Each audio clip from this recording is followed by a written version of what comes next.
Selamat datang, salam sejahtera. Ini isu yang paling hangat sepanjang hari ini di Malaysia. Ia berkaitan dengan sedekah PRU 15 yang melibatkan Perikatan Nasional, khususnya Parti PAS. Baru-baru ini tular di media sosial beberapa video, terutamanya di TikTok, yang menggambarkan seakan-akan berlakunya sedekah yang telah pun didefinisikan oleh SPRM sebagai satu rasuah.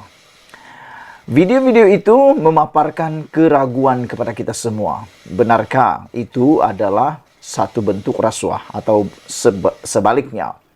Namun demikian, hari ini tampil satu kejutan besar daripada SPRM apabila 90 individu telah pun dikenal pasti oleh SPRM dan telah direkam keterangan berkaitan dengan sedekah PRU 15. Persoalan besar pada petang ini ialah adakah dengan dikenal pastinya 90 individu yang melibatkan isu sedekah PRU ini akan membuatkan Parti Perikatan Nasional dan Parti PAS akan menerima bahana yang besar. Adakah ini akan dapat memberikan kesan menyusahkan untuk PAS?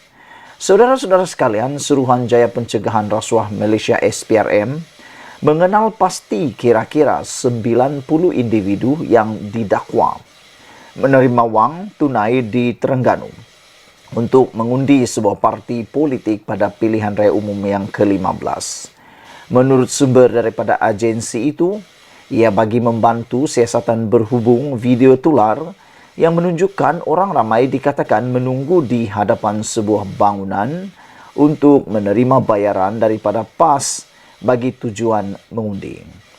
Sumber yang rapat dengan siasatan itu berkata, setakat ini SPRM telah berjaya menjejaki hampir separuh daripada 90 individu tersebut dan mereka telah dipanggil untuk memberikan keterangan. Lelaki dalam video yang memberikan wang tunai kepada pengundi itu juga telah dipanggil untuk disoal siasat. Sekarang SPRM sedang berusaha untuk memanggil seberapa ramai saksi bagi membantu siasatan. Secara keseluruhan terdapat kira-kira 90 penerima dikenal pasti telah menerima wang tunai. Ada sedikit kesukaran untuk mencari mereka kerana tidak semua mereka menetap di Terengganu. Ramai yang terlibat adalah pengundi luar, kata sumber itu. Katanya, siasatan dijangka dapat diselesaikan dalam masa kira-kira 2 minggu. Terima duit, angkat sumpah. Tambahnya, SPRM berjaya mengenal pasti wang tunai berdasarkan dokumen yang dirampas semasa siasatan. Ia termasuk dokumen yang perlu ditandatangani oleh penerima apabila mereka ingin mengutip wang berkenan, selain perlu mengangkat sumpah. Selepas berakhirnya PRU 15 pada November lalu, timbul dakwaan di media sosial bahawa PAS telah memberi wang kepada pengundi. Pengarah pilihan raya PAS, Muhammad Sanusi Maknur, bagaimanapun menafikan perkara itu. Sanusi berkata dakwaan itu merupakan helah daripada musuh politik untuk memburuk-burukkan PAS dan parti Islam itu tidak mempunyai dana untuk membayar pengundi.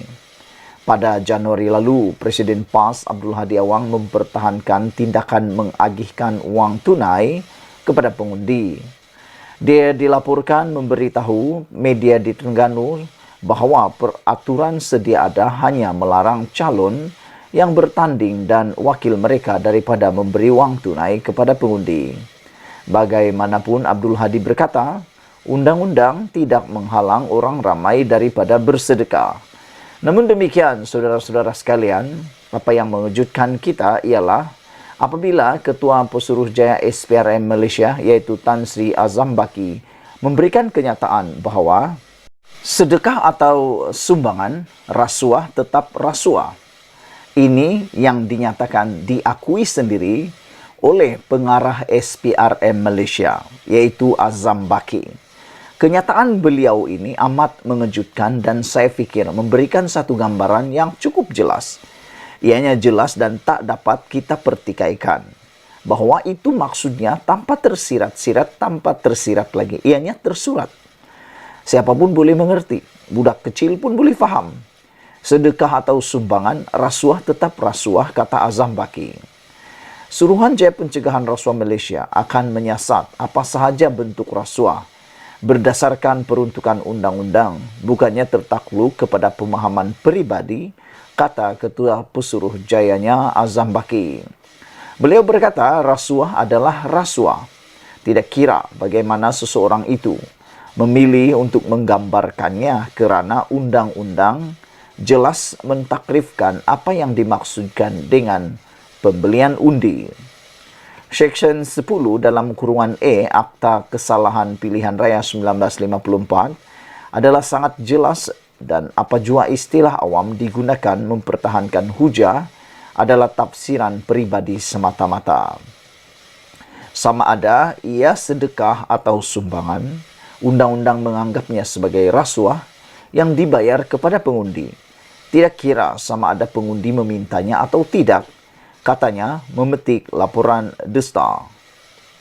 Seksyen 10 E Akta berkenan dengan perbuatan rasuah sebelum, semasa dan selepas pilihan raya dilakukan secara langsung atau tidak langsung oleh calon sendiri atau oleh wakil bagi pihaknya. Komen Azam Baki itu susulan kenyataan Presiden PAS Abdul Hadi Awang baru-baru ini terhadap petisyen difailkan UMNO Terengganu bagi membatalkan keputusan PRU 15 di 3 kawasan parlimen di negeri pantai timur itu. Hadi berkata, mereka yang direkam dalam video menyerahkan wang tunai kepada pengundi hanyalah melakukan kerja amal. Ahli Parlimen Marang itu berkata, Undang-Undang Pilihan Raya menetapkan hanya calon dan ejen mereka dilarang memberi wang tunai. Komen beliau mengundang kritikan pelbagai pihak kerana Akta Kesalahan Pilihan Raya 1954 jelas melarang perbuatan tersebut. Ini telah menimbulkan satu polemik yang luar biasa. Akhirnya, Ketua Pesuruhjaya SPRM Malaysia Azam Baki sendiri tampil. Dia sendiri menyatakan, dia sendiri mengesahkan bahawa sedekah atau sumbangan rasuah tetap rasuah. Itu kata Azam Baki. SPRM akan menyiasat apa sahaja bentuk rasuah berdasarkan peruntukan undang-undang dan bukannya tertakluk kepada pemahaman peribadi. Itu kata-kata daripada pengarah Pesuruhjaya, Ketua Pesuruhjayanya, iaitu Azam Baki.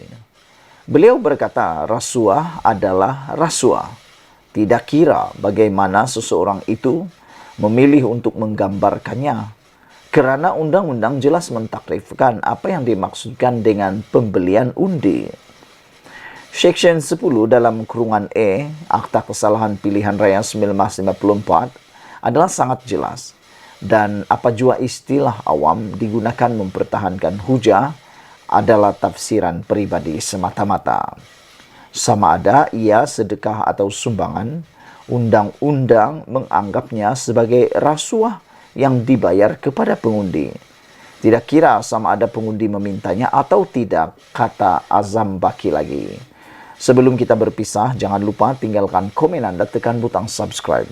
Malaysia kita punya, kita jaga sama-sama cintai Malaysiaku. Bye-bye.